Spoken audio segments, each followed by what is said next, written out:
जय श्री श्याम, जय मनोना धाम। आप सभी श्याम भक्तों का एक और नई वीडियो में स्वागत है। यह जानकारी उन श्याम भक्तों के लिए काफ़ी ज़्यादा महत्वपूर्ण है जो श्याम भक्त यहाँ पर 8 अप्रैल से लेकर के और 30 मई तक आना चाहते हैं। इन दिनों में महाराज जी कब कब बैठेंगे, कब कब नहीं बैठेंगे, कब आपको आना चाहिए, कब नहीं आना चाहिए, ताकि आप लोगों को एक ही बार में आशीर्वाद मिल जाए। आपके जो शरीर में बीमारियाँ हैं, परेशानियाँ हैं, उन पे फ़ायदा एक ही बार में होने लगे। यहाँ आने के बाद कौन कौन सी बीमारियाँ ठीक हो जाती हैं, कौन कौन सी बीमारियाँ ठीक नहीं होती हैं, यह जानकारी उन लोगों के लिए काफ़ी ज़्यादा महत्वपूर्ण है जो श्याम भक्त यहाँ पर पहली बार आ रहे हैं या काफ़ी दिनों बाद आ रहे हैं। कब आपको टिकट बुक कराना चाहिए, कब टिकट नहीं बुक कराना चाहिए, क्योंकि गलत टाइम पे टिकट बुक कराने से ना ही तो आपको महाराज जी मिल पाएंगे और ना ही तो आपको आशीर्वाद मिल पाएगा। इसी कारण आपका बहुत सारा पैसा भी बर्बाद हो जाएगा, प्लस टाइम भी बर्बाद हो जाएगा। आप लोगों को यहाँ आने के बाद किस लाइन में सबसे पहले लगना चाहिए, किस लाइन में नहीं लगना चाहिए, क्योंकि गलत लाइन में लगने के बाद आप पूरे दिन लाइन में लगे रहेंगे, फिर भी आप लोगों का नंबर नहीं आने वाला है। आप लोगों को कौन से टाइम पे लगना चाहिए महाराज जी वाली लाइन में, ताकि आप लोगों को सबसे पहले नंबर आ सके। जो लोग यहाँ पर 1500 किलोमीटर दूर से आ रहे हैं, तो उन लोगों के लिए यहाँ रुकने की व्यवस्था क्या रहेगी, टॉयलेट बाथरूम का क्या शुल्क जाएगा, सबसे पहले यहाँ आने के बाद क्या क्या बीमारियां ठीक होती हैं, क्या क्या बीमारी ठीक नहीं होती हैं, अक्सर फ़ायदे कितने दिनों में होने लगते हैं, जिन लोगों के शरीर में अधिकतर बीमारियां रहती हैं, तो उन लोगों के लिए टोकन कैसे मिल पाएंगे, निःशुल्क टोकन कैसे मिल पाएंगे, वीआईपी दर्शन कैसे कर पाएंगे मंदिर में, या फिर घर बैठे टोकन कैसे ले पाएंगे, जो व्हील चेयर मिलती हैं वो कैसे ले पाएंगे, वीआईपी कमरा बुक कैसे कर पाएंगे, कहाँ से श्याम जल लेंगे और कहाँ से श्याम जल पड़वाएंगे, सभी बातें इसी वीडियो के द्वारा आप लोगों को पता चलने वाली हैं। केवल वीडियो को लास्ट तक देखते रहना। सबसे पहले मैं बता रहा हूँ उन लोगों के लिए जो लोग अभी फ़िलहाल आना चाहते हैं और चाहते हैं कि हमारी बीमारियां परेशानियां एक ही बार में दूर हो जाएं, क्योंकि लोगों का एक जन आश्रय बन गया है यहाँ आने का। और लोगों की जब बीमारियां ठीक नहीं होती हैं बड़े बड़े अस्पतालों में, फिर एक बार सोचते हैं कि हम मनोना धाम देख लें। मगर आप लोगों को पता होना चाहिए कि यहाँ वाकई बीमारियां ठीक हो जाएंगी कि नहीं, क्योंकि लोग आना चाहते हैं और चाहते हैं कि महाराज जी एक ही बार में मिल जाएं। तो फिलहाल में कुछ दिनों के लिए महाराज जी नहीं बैठेंगे, तो वो कौन कौन से दिन हैं वो भी आप लोग जान लें। सबसे पहले आप लोगों को आना होगा बरेली रेलवे स्टेशन पे, यहाँ उतरोगे, या फिर आंवला रेलवे स्टेशन। नज़दीकी 2 ही रेलवे स्टेशन है जहाँ आप लोग आके उतर सकते हैं।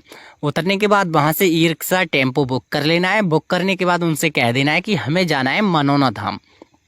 सिंपल सा आप लोगों को यहाँ लाके छोड़ देंगे। आप लोगों का पहला जो काम रहता है वो आप लोग जान लें, क्योंकि पहले लोगों को पता नहीं रहता है। जो लोग दूर से आते हैं वो लोग यहाँ से अनजान होते हैं, तो गलत लाइन में लग जाते हैं, फिर उन्हें बहुत सारा टाइम लग जाता है, उनका नंबर ही नहीं आ पाता है। आप लोगों को यहाँ पर मिलेंगी टोटल 3 लाइनें। काफ़ी लोगों को पता नहीं रहता है कि कितनी लाइनें लगती हैं, तो मैं आपको बता देता हूँ। पहली जो लाइन लगती है वो महाराज जी से आशीर्वाद लेने की होती है। दूसरी लाइन जो रहती है टोकन वालों की रहती है। इसमें आप लोगों को निःशुल्क टोकन और वीआईपी टोकन 2 तरह के मिलते हैं, वो मैं आगे वीडियो में बताऊंगा कैसे आप लोग टोकन ले पाएंगे। तीसरी जो लाइन रहती है वो रहती है खाटू श्याम बाबा के मंदिर में प्रसाद चढ़ाने की, अर्जी लगाने की और दर्शन करने की। अब आप लोगों को सबसे पहले लगना है महाराज जी वाली लाइन में। किसी बच्चे से भी पूछ लोगे कि महाराज जी वाली लाइन कहाँ है, तो आपको बता देगा। और एक बात का ज़रूर ध्यान रखना, जब भी महाराज जी वाली लाइन में लगो तो श्याम जल की बोतल ले लेना, जो मात्र मिलेगी 20 रुपए की। जिन लोगों के शरीर में बीमारियां रहती हैं अधिकतर, मगर वो चल पाते हैं, तो उनके लिए लाइन में लगना आवश्यक है। और जिन लोगों को काफ़ी भयंकर बीमारियां रहती हैं, जो चल नहीं पाते हैं, खड़े भी नहीं हो पाते हैं, तो उनके लिए टोकन मिलते हैं। टोकन मैं वीडियो में आगे बताऊंगा। पहले बताता हूं कि महाराज जी तक आप लोग कैसे पहुंच पाएंगे लाइन में लगने के।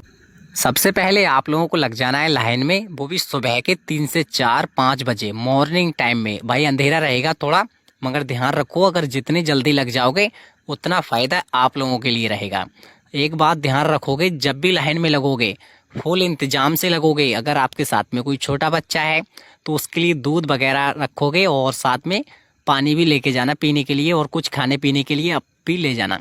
क्योंकि कभी कभी ऐसा भी होता है, ये बिल्कुल भी मत सोचना कि 1 घंटे में नंबर आ जाएगा या 2 घंटे में आ जाएगा। कभी कभी ऐसा होता है लगभग 7 घंटे या 8 घंटे लग जाते हैं, फिर लोग बहुत ज़्यादा परेशान होने लगते हैं। आप जब लग सकें 8 घंटे लाइन में या 10 घंटे, तभी लाइन में लगना, अन्यथा मत लगना, क्योंकि बेफालतू में ही आपका बहुत सारा टाइम बर्बाद हो जाएगा। ऐसा आप लोग बिल्कुल मत सोचना कि आप लोगों को मैं डरा रहा हूँ, ऐसा कुछ नहीं है। मैंने लोगों को देखा है यहाँ रोते हुए, क्योंकि लोग इतनी देर तक लग नहीं पाते हैं। बहुत सारे लोग तो ऐसा करते हैं कि 2 घंटे लगते हैं लाइन में, फिर उनका नंबर नहीं आता है, फिर भाई जो बैरिकेडिंग होती है कूद फांद के निकल आते हैं। तो आप लोग इतना धैर्य रख सकते हैं, अगर 7-8 घंटे लग जाएं तभी लाइन में लगना। ध्यान रखोगे आप लोगों का डायरेक्ट नंबर आएगा जब 7-8 घंटे के बाद आप लोग महाराज जी के द्वार पे प्रवेश करेंगे, वहाँ पहुँचेंगे। आप लोगों पर जो श्याम जल रहेगा वो पड़वाएंगे अपने बीमारियों के अनुसार। जैसी आपको बीमारी है, परेशानी है, वो महाराज जी को अच्छी तरह से बता देना, ताकि महाराज जी आप लोगों को अच्छी तरह से श्याम जल पढ़ के दे सकें और आपको आशीर्वाद दे सकें। क्योंकि गलत आशीर्वाद मिलने से और श्याम जल पढ़वाने से कोई फ़ायदे नहीं होने वाले हैं। अक्सर लोग गलत टाइम पे श्याम जल पीते हैं। एक बात ध्यान रखना, जब भी श्याम जल पढ़वाओ उसकी टाइमिंग ज़रूर पूछ लेना कि किस टाइम पे इसको पीना है। गलत टाइम पे श्याम जल पीने से कोई फ़ायदे नहीं होने वाले हैं। अब इसी के साथ साथ वो लोग ध्यान देंगे जो लोग मंदिर में अर्जी लगाना चाहते हैं। अर्जी से बहुत सारे फ़ायदे हैं, वो आप लोग फ़ायदे भी जान लें, ताकि आप लोग आएँ तो अपना टाइम बर्बाद ना करें और आपको बहुत ही अच्छा बेनिफिट होगा। क्योंकि घर जाने के बाद आपको पछतावा होगा कि हम भी अर्जी लगा देते तो बहुत फ़ायदे होते। अगर आपका कोई व्यापार चल रहा है, उसमें घाटा चल रहा है, तो उसके लिए आप लोग अर्जी लगा सकते हैं। इसी के साथ साथ अगर आपके घर में कोई बीमार रहता है, परेशानियों में रहता है, तो उसके लिए अर्जी लगा सकते हैं। अगर आपके घर में कोई हमारी जैसी माता बहनें हैं, उनके बच्चे की प्राप्ति नहीं हो पाई अभी तक शादी के 8-10 साल बाद भी, तो उसके लिए आप लोग अर्जी लगा सकते हैं। मतलब जितने भी बिगड़े हुए काम हैं उनके लिए आप लोग अर्जी लगा सकते हैं। और सिंपल सा तरीका है अर्जी लगाने का, वो आप लोग जान लें। सबसे पहले आप लोगों को एक प्रसाद लेना है। पहले तो प्रसाद मिलता है 51 रुपये का, जो बच्चों के लिए होता है। दूसरा प्रसाद मिलता है 101 रुपये का। उसी के साथ में एक अर्जी फार्म मिलता है, निःशुल्क फ्री में मिलता है, वो आपको भरना पड़ता है। अगर आपसे नहीं भरना आता है अच्छी तरह से, तो दुकान वाले की सहायता से उसको भर लेना। और भरने के बाद आपको उसमें 61 रुपये अपनी तरफ से रख देने और जाके खाटू श्याम बाबा के मंदिर में अर्पण कर देना है। जो अर्जी रहेगी उसको खुद से जाके चढ़ा के आना। अगर किसी व्यक्ति के लिए देते हो वह खड़े हुए लोगों को, तो उसका कोई महत्व नहीं रहता है, उसका पता नहीं, क्योंकि 61 रुपये के लालच में कोई रखे वहाँ पे नहीं रखे। तो आप लोग खुद से चढ़ा के आना। अर्जी के बाद नंबर आता है मंदिर में प्रसाद चढ़ाने का। इसी के साथ साथ आगे बताएंगे कि टोकन कैसे मिलेंगे और किन किन लोगों को मिलेंगे। आप लोगों को सबसे पहले बताया था कि प्रसाद लेना है 51 रुपये का या 101 रुपये का। प्रसाद लेके सिंपल सा आप लोग पहुंचेंगे मंदिर में। जहां अर्जी चढ़ती है वहां प्रसाद नहीं चढ़ता है, ये बात ध्यान रखना। केवल आप लोगों का जहां अर्जी चढ़ेगी वहां अर्जी चढ़ेगी, और जहां प्रसाद चढ़ेगा वहां प्रसाद चढ़ता है। तो आप लोग दूसरे मंदिर में प्रवेश करेंगे, आप लोगों को रास्ता वहां से मिल ही जाएगा। जैसे ही आप लोग पहुंचेंगे मंदिर में, वहां आपका आधा प्रसाद वो ले लेंगे और आधा प्रसाद आपको वापस कर देंगे। क्योंकि मंदिर में एक ही जगह प्रसाद चढ़ता है, गलत जगह प्रसाद मत चढ़ाना। मैं आपको बता रहा हूँ, काफ़ी लोग थान पे, जो थान बना हुआ है नींव वाला, वहाँ पे भी प्रसाद चढ़ा देते हैं। वैसे तो बड़ा बड़ा लिखा रखा है वहाँ पे कि यहाँ प्रसाद चढ़ाना अलाउड नहीं है। इसी के साथ साथ श्याम कुंड रहता है, वहाँ पे भी प्रसाद नहीं चढ़ाना है। केवल खाटू श्याम बाबा के मंदिर में जहाँ प्रसाद चढ़ेगा वहीं पे प्रसाद चढ़ाना। अब इसी के बाद आप लोगों को बाहर से बाहर निकल आना है। फिर आपको मिलेगा श्याम कुंड, जहाँ पे जल भरा हुआ रहता है, उसका जल छिड़काव अपने ऊपर कर लेना। इसी के साथ साथ अगर आपके घर में कोई और बीमार रहता है तो उसके लिए बोतल वगैरह ले आना, उसमें भर के श्याम जल ले जाना, उसके भी ऊपर जल छिड़काव कर देना। इसी के बाद नंबर आता है सबसे महत्वपूर्ण टोकन का। आप लोगों को टोकन कैसे मिल पाएंगे और कहाँ टोकन मिलते हैं वो आप लोग जान लें। पहला नंबर, टोकन 2 प्रकार के होते हैं। पहले टोकन जो होता है वो होता है निःशुल्क टोकन, फ्री वाला टोकन, वो आपको मिलेगा मंदिर पे यहाँ आने के बाद। दूसरा जो टोकन रहता है वो मिलेगा आप लोगों को ऑनलाइन टोकन, वो भी घर बैठे। उसका थोड़ा चार्ज जाता है पैसे का, तो वो आप लोग ऐप्स द्वारा ऑनलाइन टोकन ले सकते हैं। मनोना धाम नाम से ऐप्स है, उस पे जाके ऑनलाइन टोकन लोगे तो आपको पता चल जाएगा कितना चार्ज कटेगा। इसी के साथ साथ आप लोगों को जो फ़ायदे देखने को मिलेंगे वो आपको यहाँ आने के बाद ही मिलेंगे, क्योंकि घर बैठे वो फ़ायदा नहीं मिलेगा जो आप लोगों को यहाँ आने के बाद मिलेगा। आप ध्यान रखोगे जब भी यहाँ पर आओगे तो 2 दिन का या 3 दिन का टाइम निकाल के आओगे। अक्सर जल्दी में बिल्कुल भी मत आना, क्योंकि काफ़ी लोग क्या करते हैं, बहुत जल्दी में आते हैं कि 1 घंटे में आशीर्वाद लेंगे और निकल आएंगे। ऐसा कुछ नहीं है। आपके यहाँ पर 2 दिन या 1 दिन पूरा बर्बाद होने वाला है, तब जा कर के आपको आशीर्वाद मिलेगा। सबसे पहले तो आप लोगों को आने में और जाने में 1-1 दिन वो लग जाएगा, और 1 दिन यहाँ के लिए चाहिए, तो पूरे 2-3 दिन पक्के लग ही जाएंगे।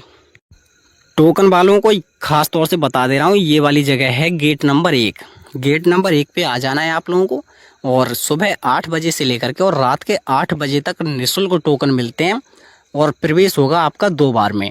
जो लोग सुबह के 8 बजे से और दोपहर के 12 बजे तक आ जाते हैं तो उनका प्रवेश दोपहर के 12 बजे अंदर हो जाता है सभी लोगों का। फिर उसके बाद जो लोग 1 बजे के बाद रात के 8 बजे तक आते हैं उनका प्रवेश रात में 8 बजे होता है। तो ये बात तो ध्यान रखोगे कि जितनी जल्दी आ जाओगे तो आपका पहली मीटिंग में नंबर आ जाएगा। तो 11 बजे तक यहाँ पहुँच जरूर जाना, क्योंकि गलत टाइम पे आओगे फिर आपको यहाँ रात में रुकना पड़ेगा।